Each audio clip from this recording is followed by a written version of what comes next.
NEXUS5 is a hybrid virtual analog synthesizer combining subtractive synthesis with sample playback, as well as wavetable, granular, FM, and other types of synthesis. Let's take a look at the signal flow. We have up to 64 oscillators that are combined into one or more layers. And on each layer, you can filter the sound, process it with layer effects, and shape it with envelopes. After that, the layers are combined, and the signal is processed by a global effects chain. Now here we have the initialized SAW waveform that's called up when you launch Nexus. And if we jump to the routing page, we can get an overview of the signal flow. Here's one oscillator set to this SAW waveform, which flows into a layer. And that can optionally go to a layer-based effects block, which we'll set up in a moment, and then onto the main effects. So here, if I click on the header, it'll jump to the layer page, and we can see a set of layer controls for this one oscillator. So maybe I want to filter it. Dial up some resonance. We have a dedicated filter envelope with its own envelope controls. And then we have an amp envelope.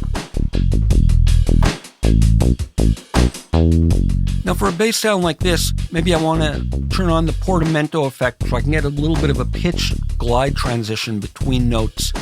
We can sync the speed of it or set it manually and set it to whatever mode we need.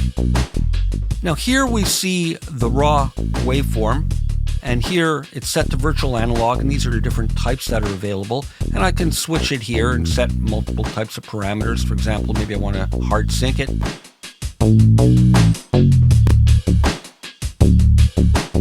And I can add on an additional oscillator. If I click the plus sign, and I get a duplicate analog SAW waveform, but I can switch this to a different type of oscillator block. Here I'll choose retro, and I'll call up one of the samples from the factory library. And I'll choose this.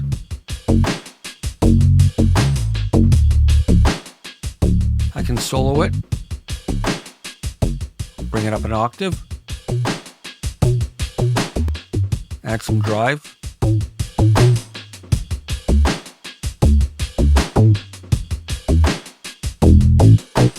So it adds a nice attack component.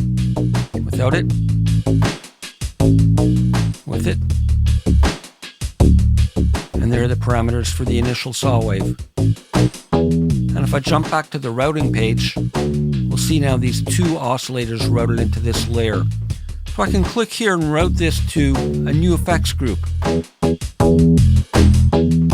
And here I'll go to add effects, and I'm going to start by adding a compressor. You see the gain trace. I can adjust the parameters as needed. I'm going to slow the attack a bit, quicken the release. Adds a bit of weight, and I'm going to add another effect. Under Creative, I'll add some noise. And we see an overview here, and I can change the order by clicking and dragging. So here we have two oscillators feeding into a single layer and then into a single effects group. Let's turn this SAW wave into a pad. I'm going to jump over to the layer page, and I'm going to start by slowing down the attack. Put it to about 2 seconds, 2.5 seconds, and slow down the release as well. And I'm going to switch this out from a virtual analog to a granular oscillator. And here I can use search to call up what I want. I'm going to go to factory presets, and I'm going to type in strings. And let's try some of these.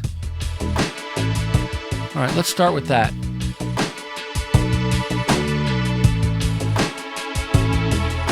I can filter this.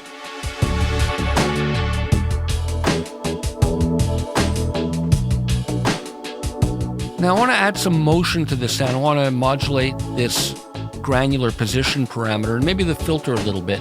So we can use the modulation matrix here. I'm going to use LFO1. For my destination, I'm going to set filter 1 cutoff. And we'll dial in. And you can see it moving. You can hear it. And And I'll make it bipolar, but that's not what I want.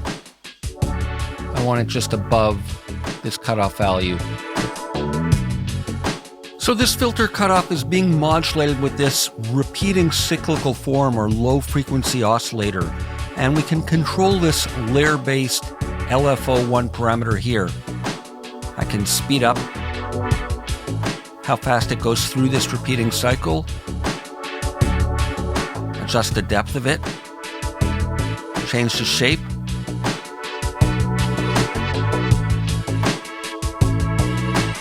and I can break up the movement so that it's more of a step.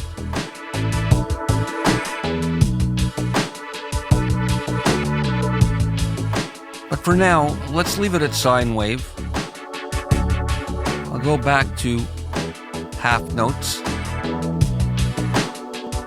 and we'll leave it nice and smooth. And we can have a trigger with each new note on, or based on the arpeggiator. For now, no trigger is fine, as it's restarting smoothly with each new chord. And I can click here to get into more advanced parameters to shape this low frequency oscillator more. Let's reuse this LFO1 to modulate the movement of other parameters in this layer. And in this case, specifically to oscillator 1, to the grain position. And again, dial in some depth. And you can see that here, but in this case I want to make it bipolar. It's moving in multiple directions. And while we're at it, let's use the same LFO for some subtle panning. Now I can pan just this oscillator or all the oscillators in the layer by using this. In this case there's only one oscillator, so it doesn't make a difference, but you can access them individually like that. And again, I'll make this bipolar.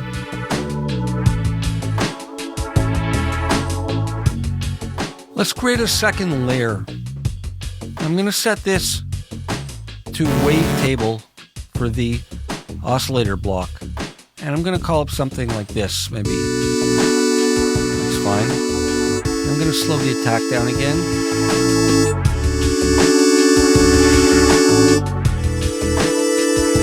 And release.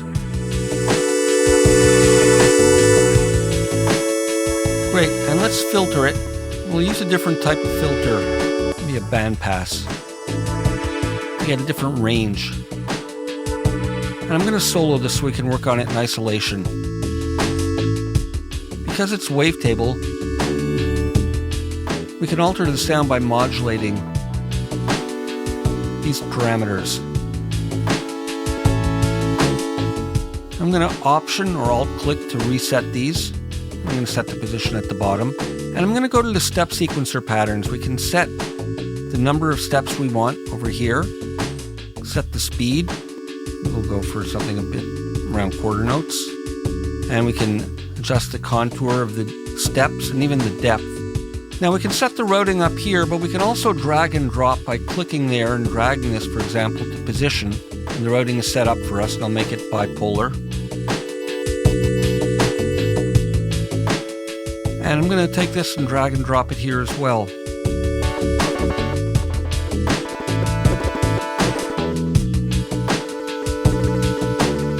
Maybe a little less depth. And Foreman.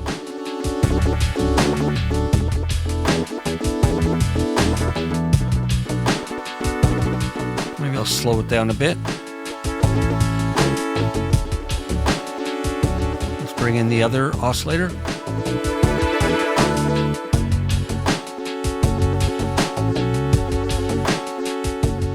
Less depth, and maybe I'll set this up for panning as well, and I'll use that same LFO, and of course in this case I'm going to go to the oscillator 2 panning, and I'll do it in the opposite direction. Whereas on the first layer the panning is starting on the right side, here it's starting on the left. Now here in the routing matrix, we'll see we have these two oscillators each feeding into their own layer. So now I can easily process them each with their own unique effects. So here I'll solo this first layer, And I'll solo this instrument. And I can click here and create a unique effects group. So here, let's give it a name. And I can add an effect, maybe a phaser. And now I'll solo the second layer and drag over here to create a second effects group, and we can name that pads as well. And we have 1 and 2. So here I can add a different effect. Maybe I'll add ensemble.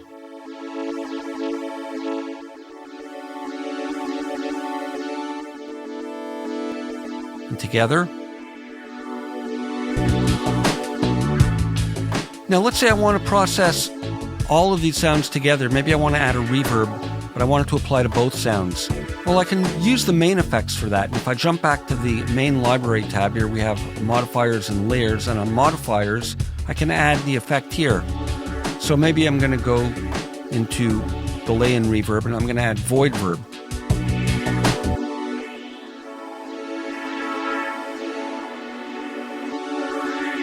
So that adds a nice space that I want.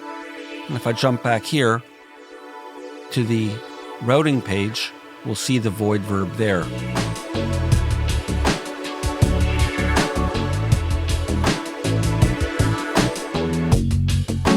For my next sound, I'm going to start with this preset. And we'll see that it's a simple single layer sound, but I'm going to modify it. I'm going to start by changing the amp envelope and make it more of a pluck. A short release. And now on the routing page, I can right-click here and add another layer directly from here. But I'll jump here to work with this layer. So let's solo it. I'm going to switch it to sampler. And let's go into factory presets, and I'm going to load in Adagio. And I'm going to do the same thing. Make it more of a pluck. And I'll filter it.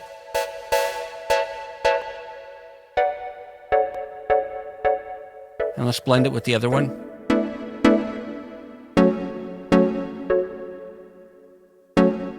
So the two of them work nicely together. And maybe here I'll bring the volume of this one down.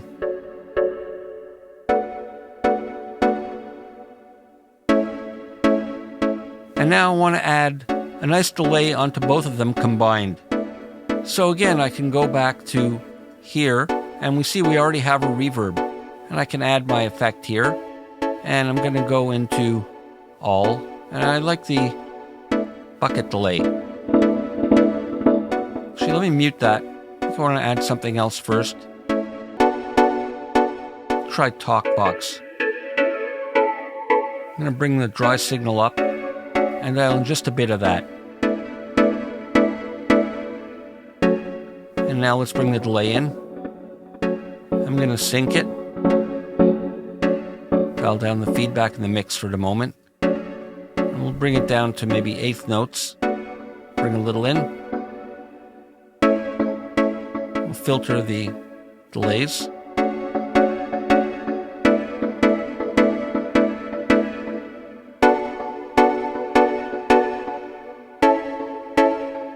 And back on the routing page, we'll see this reflected here. And I can play with the order of these effects. So here I have the reverb, and the wet signal is being affected by these. But maybe I want it like that. I think I like the unconventional way. Let's put them all together.